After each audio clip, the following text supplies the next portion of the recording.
that's just how I feel about it. So for that reason, I do like the deck in that aspect when I'm the one playing it.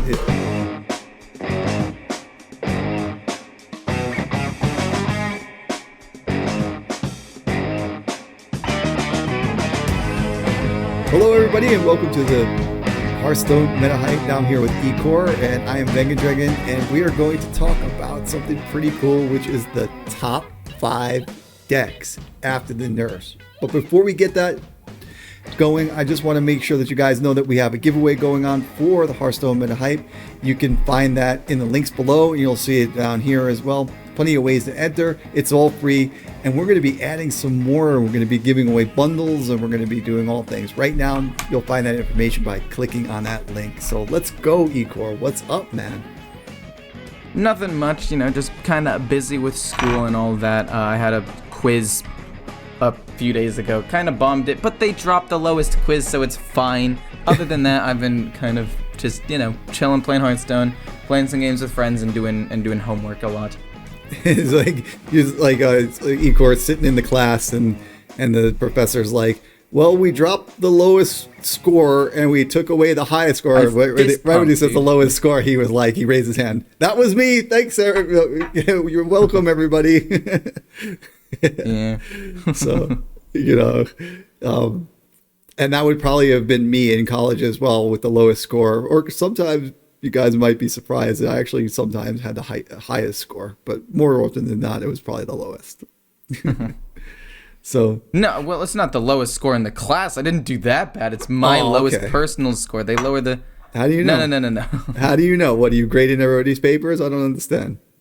All right. Well, it might be the lowest overall, but I don't think so. It's graded online. Mine was not the lowest. I don't think. Oh.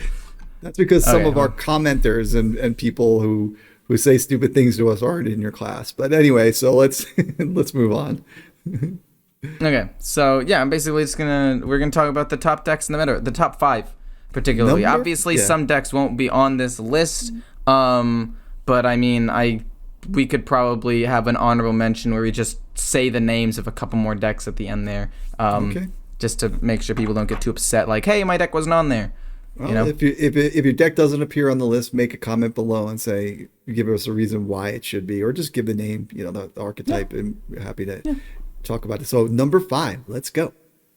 Number 5, in my opinion, or no, not in my opinion, this is an objective fact. If I say it, it is law, I guess. It's OTK Demon Hunter. OTK Demon Hunter is a deck that I don't think is the most interactive, but I mean, I have a blast playing it. I'm 17-5 with it. Once you learn how to play this deck, and you know when to use certain resources, when you can use because sometimes you have to use OTK combo pieces to survive, like into an aggro deck, but you have other lifesteal cards later on that you can use, so you just need to know, like, okay, I need to use a lifesteal card here to survive, and I just need to hope to draw one later. When to use a Morg Artificer to help you remove the board, or when to save it for your Il'gynoth, what cards to keep in your opening hand. All these things make the deck somewhat difficult to play, and that's why it's number 5 on the list, because it's not as easy as some of the other decks that I'm going to mention. But once you learn how to play this deck, it becomes like the best deck in the game, arguably. It just has a higher skill cap than some other decks. What are your thoughts on it? Well, one of the things about Demon Hunter that I've always said is that in the hands of a very good player, there's a lot of archetypes that are just lethal with Demon Hunter class.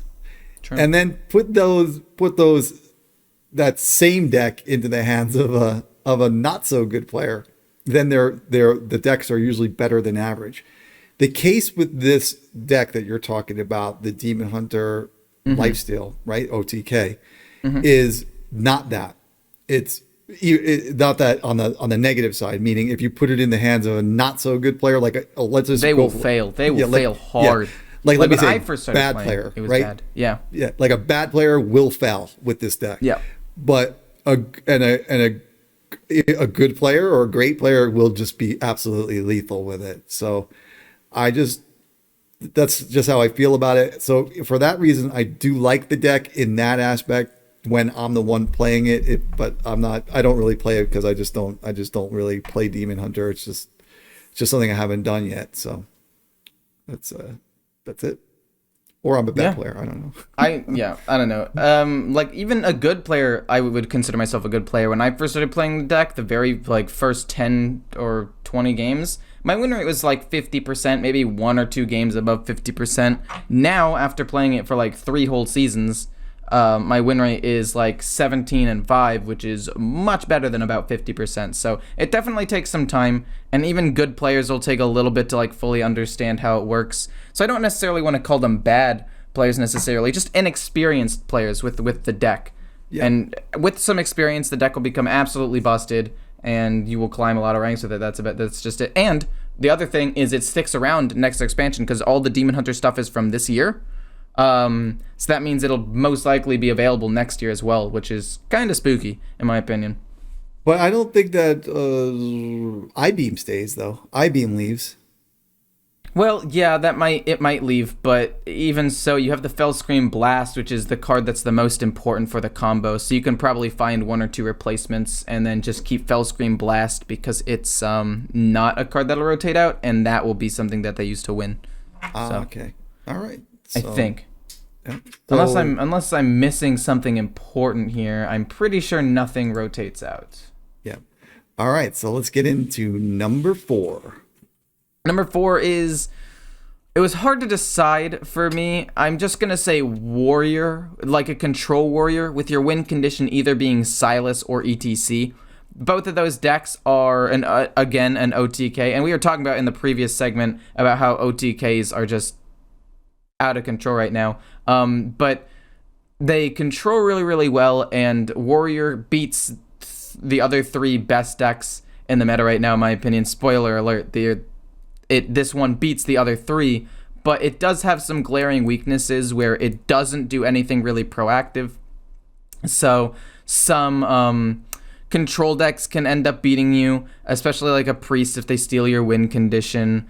And this is why it's down at the bottom. And the games are a lot slower, so it's a little bit harder to climb. It's a bit higher of a skill cap. You need to know when to use your removal. Similar to OTK Demon Hunter, right? Like you need to, because you're an OTK and you need to conserve resources to actually kill them with, and you need combo pieces, it will inherently be harder than, say, like an aggro deck where you just basically slam them in the face. You don't really have to conserve many resources. It's just how fast can I do damage. And because, again, it's difficult to play, I'm putting it as number 4, but it does, in my opinion, beat the other 3 best decks. I think it kind of loses to OTK Demon Hunter because OTK Demon Hunter gets its OTK really quickly, but overall I think it's a really good deck, and I would recommend playing it whether you use ETC or Silas as your OTK. Yeah, well, I think you covered just about everything that I would say in that. The only thing I want to add to it is that it seems like it kind of is almost, dare I say, a bit of a fair deck in some ways, like kind of yeah. I'd say it's pretty fair. It's borderline fair, right? It's an OTK deck that's kind of fair. So yeah, it's not as broken as Demon Hunter. Like OTK Demon Hunter, you can combo them turn like 8, but this warrior deck, the opponent has several turns to potentially kill you. You need certain combos like Risky Skipper and Armor Smith to stay alive in certain situations. Yeah. And then it'll take you like 15 turns or 12 turns or something to actually draw the combo. So I think it's a much more balanced OTK deck. Yeah. Just in general. And the thing is too is if you get a card like Silas or whatever in your opening hand, or you get even the other, what's the 1/4 that is used? I forgot the name. The Soulbound Ash Tongue or something like that. Yeah, Soulbound Ash. If you get that in your opening hand, it's bad because it's just a dead card that you can't use for quite a while. So whereas Demon Hunter, it's not the case all the time. Yeah, it's not the case. It's like, so your tools are kind of limited. So that's what makes it fair. And that's the deal. So all right, so number 3. Number 3, in my opinion, again, my opinion is law, I guess, is Zoolock. Zoolock, the reason why it's number 3, and then it's behind some of the other decks on here, is because it does damage to itself, which makes it very, very vulnerable to other aggro decks. However, the reason why I think it's number 3 is because if you pop off with this deck, and you're not playing against something aggro like Burn Mage, or Aggro Rogue, or even Hunter to some extent, you build up a massive board, you pop off, and you can easily beat most other classes out there. Like, you can beat Demon Hunter pretty easily because at least most people play OTK Demon Hunter, which means their removal for like giant boards is somewhat limited. Like it's hard for them to kill off an 8/8 without using something that's actually important. Druid has no removal, and you getting minions out usually beats them. Priest, their AoE only does 2 damage, so if you buff up your minions, you just slam them. Shaman, like Totem Shaman, needs to have minions on the board. So if you're playing Zoolock, you play Zoolock as a sort of control-y deck into that matchup as opposed to aggro. You kill off their totems, they can't snowball, you just win. But yeah, it is a little bit vulnerable to some aggro decks because it does damage to itself, and really good removal from something like a warrior if they have Brawl on curve. But as long as you don't run into like those couple of things, this deck beats pretty much everything else. And even into some bad matchups, if you pop off super hard, or you get the I forget what it's called, but the Warlock card that gives a demon lifesteal and +3 attack, if you can get that and get yourself out of the danger zone of an aggro deck, it can beat pretty much anything, in my opinion. Like, I used it was my most played deck last season. I went like 50 and 24 with it or something. Really solid win rate. I climbed from 7,000 to 2,000 legend with it. This is really, really good. Yeah. The only thing I add on that is it's sort of like a zoo bred. Like, you know, you've heard the word hybrid, right? It's like a zoo bred. It can be, it could be like Ecor said, it could be a control deck, and it could be a typical aggro, and both of which, you know, both are good versions. Yeah. And it's not even like different versions. It's just slightly different play styles based on the deck you're playing against. Yep, exactly. So versatility is a very important thing with the deck, and that's pretty cool. And that definitely puts it at number 3. So I will ask you now for number 2. Number 2, I think, is Burn Mage. Burn Mage has seen a pretty big spike in popularity recently and is really strong. It beats decks like OTK Demon Hunter, because if you're not playing that many minions and you're relying on spells for your damage, OTK Demon Hunter sometimes they just don't have targets to lifesteal off of, which can be somewhat difficult for them. It beats Zoolock because, like I said, Zoolock does damage to itself. Burn Mage is pretty fast, so it can beat a lot of the slower decks like Druid, like Hunter, like Shaman, and any Warlock deck, by the way, not just Zoolock. It does struggle a little bit against Warrior and to some extent Priest because of all of their healing and armor, but most other matchups are pretty solidly in favor of Burn Mage. Like, I'm 20-10 with it right now, and it's felt really, really strong. And the builds that you have with it have Arcane Explosions and Firebrands, which help you deal with early game aggro from like a Stealth Rogue or a Zoolock, which means you don't get rushed down super consistently. And Frostbolt slows down Weapon Rogue and Stealth Rogue quite a lot as well. So I think that it has enough removal and enough control to barely survive aggro decks while also having plenty of damage to kill off most other classes, as long as it's not like a warrior with 20 armor or something. Yeah. My thoughts on this deck is, one of the interesting things about it is it does sort of stick to the mage archetype. It's a deck that is again has the small spells in it. It has some buffs of spell damage, or lots of buffs for spell damage, and it sticks within the archetype of mage. It's not all of a sudden some crazy healing that occurs on turn 8 or something where your opponent is now back up like 10 points, you know. So the good thing about it is that the pilot, the mage, must go through the game with a game plan and stick to it and make sure that they can execute it, and there are decisions to make. So it can sometimes feel like it's not an interactive deck to play against, but there are many times where, as you are their opponent, and you can kind of go along with it and figure out how you want to play. So it's a 2v2 or 1v1, right? It's not a you know, we're just racing a clock. Not always, but sometimes. So, all right. Well, I think we got to that point, guys. And the number 1 deck in Hearthstone right now after the nerfs is If you guys haven't guessed it already, this when you hear it, you'll be like, "Oh yeah, of course." And it's stealth rogue,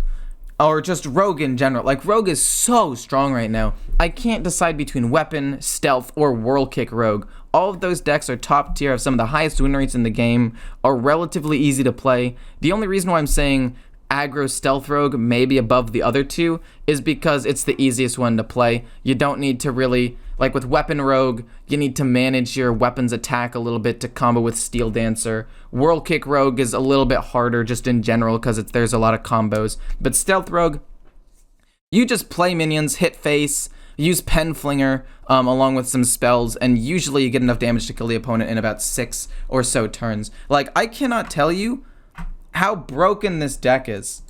Yeah. I've played this deck, and I play distracted, kind of goofing off, and just, looking at chat. And I'm currently 19-6 with this deck without even fully paying attention.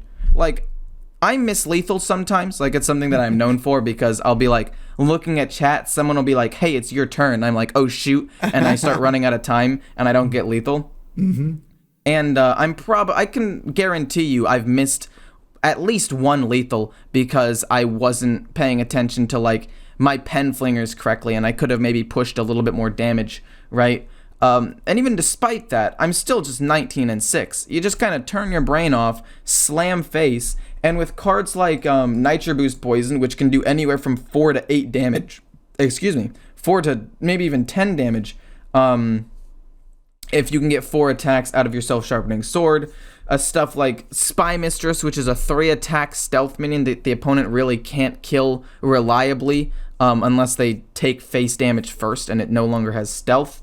The fact that it has Swindle, Greyheart Sage, and Secret Passage. Secret Passage, a 1-mana draw 4, by the way, and Cutting Class, which means you can draw through almost your entire deck in like 8 turns. I've seen rogues run out of cards in like 8 or 9 turns. They run out of cards before they get to the maximum amount of mana. It's absurd. Yeah. And the only decks that this really struggles against is Priest and Warrior, and even then, a lot of the time you do so much damage, Warriors can't deal with it. Unless they have weapon removal, your weapon will do enough damage to make up for their armor, and Priest, since they can't gain armor, your early game tempo is usually enough to counteract whatever healing they get, and you win that as well. Like, I have very few bad matchups with this deck, if any. It all feels super duper good. Yeah. This deck is a monster. It definitely went and I'm speaking of Worldkick, actually. Because I feel like Worldkick there is a little bit more that swirling effect, the combo, combo, right? And that's huge. The funny thing is you might already know, so it may not be a guess, but tell me and I do know the answer. What is the Worldkick Master part of? What is the set that it's part of? The set? I want to. I'm not looking right now. I'm looking. I'm going to look directly at the camera. Nothing off to the side. I didn't know you were going to ask this. I want to say Ashes of Outlands. I feel like it hasn't been in the set for so super long, or it's a super old card and it's almost 2 years old and it's seen almost no play until like right now. It's one of the two. That's exactly the answer. The second one is the answer, and it's part of. Okay, so it's super old. Okay. Saviors of Oldham. Dude, it's that old? Yes. It's either super recent or it's 2 years old, like the Saviors of Uldum, and it's just nobody's played it. And honestly, I think the Foxy Fraud and Swindle and like the Prize Plunderer and Brain Freeze, those 4 cards combined really just made for a really powerful Worldkick Rogue deck because there's so many cheap combos. Yeah. I remember the first day that this deck really, like, you start seeing Worldkick, right? I thought that Worldkick was part of the new card set. I thought it was new.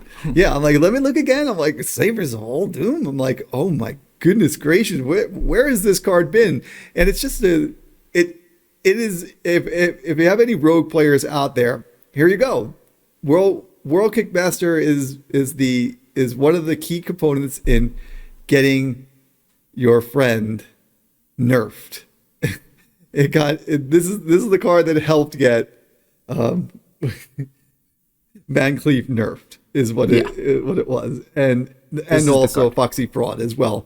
But this is the culprit right here. Been in the meta just hanging out. No one was playing it. Saviors of Eldu meta or set.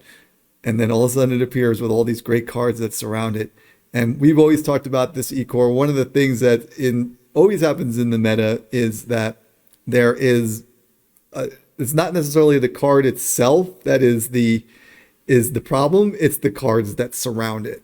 And yeah, so here's an example of where there was no cards around it, and now that you could see just how broken this card is with some of the cards that are in there. Yeah, once it got a little bit of support, it became broken. Yeah, it's broken. So that's the thing. When you do nerfs and stuff like that, and you change up the meta, and you do all these different things, it just comes to a point where if something breaks, another thing breaks. You fix that thing, another thing breaks. This breaks, that breaks, all these things. So having said that, we're going to get on out of here. We always enjoy having you guys chill out with us. I know Ecor does. And, I do. We really do. Ecor and I, we do this once a week for you guys, and we do it for ourselves because we enjoy talking to each other and hanging out. We appreciate everybody that's in here in the comments and all the thumbs up and likes. Make sure that you don't forget to go over to Ecor's channel and see the first segment if you haven't done already. Make sure that you subscribe to my channel and also enter our giveaway. We're having a great time. You know what, Ecor? You know what time it is, right? Stay hype. Stay hype. I'll see you next week, guys.